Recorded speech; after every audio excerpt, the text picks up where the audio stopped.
আমি শফিউল আজম চৌধুরী, আমি খিলগাঁও থেকে আসছি। তার গত মানডে তার রাত্রি 2:30টার দিকে তার brain haemorrhage, that is brain stroke হয়। এটা আমরা পরে ভোর 6টা বা 7টার দিকে প্রথম নিউরো সায়েন্সে নিয়ে আমরা এটা চেষ্টা করি ওখানে দেখানোর জন্য। ওখানে আপনার প্রথমেই তারা সিটি স্ক্যানের কথা বলে। সিটি স্ক্যান করাইতে করাইতে আমাদের ইট টেক্স টাইম, অ্যারাউন্ড 12টা 1টা বেজে যায়। তারপর বলেছে না, এটা বোঝা যাচ্ছে না অ্যাকচুয়ালি কী কারণে তার স্ট্রোকটা হয়েছে। তো তারা অ্যাডভাইস করে এমআরআই করার জন্য। তো এমআরআই ওখানে করা সম্ভব হয় নাই। পরে মানে আমরা বলছি আউটসাইডটা করে নিতে। তো আমরা পপুলারের সাথে কথা বলি, পপুলার হসপিটাল, ওইখানে আমরা সন্ধ্যার সময় আমরা এমআরআই করাই।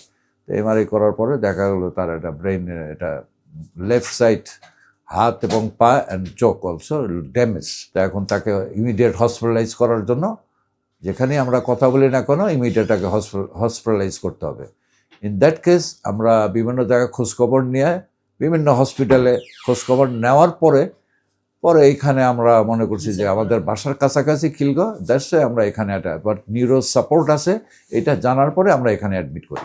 ইনসাফ বারাকা, মগবাজার। ডাক্তার আরিফুজ্জামান মিলন স্যারের আন্ডারে আমি আমার ওয়াইফকে অ্যাডমিট করাইছি। বর্তমানে আমার ওয়াইফে ইনশাল্লাহ আপনারা সবাই দোয়া করবেন আমার ওয়াইফ যেন তাড়াতাড়ি সুস্থ হয়ে বাড়ি ফিরে যেতে পারে।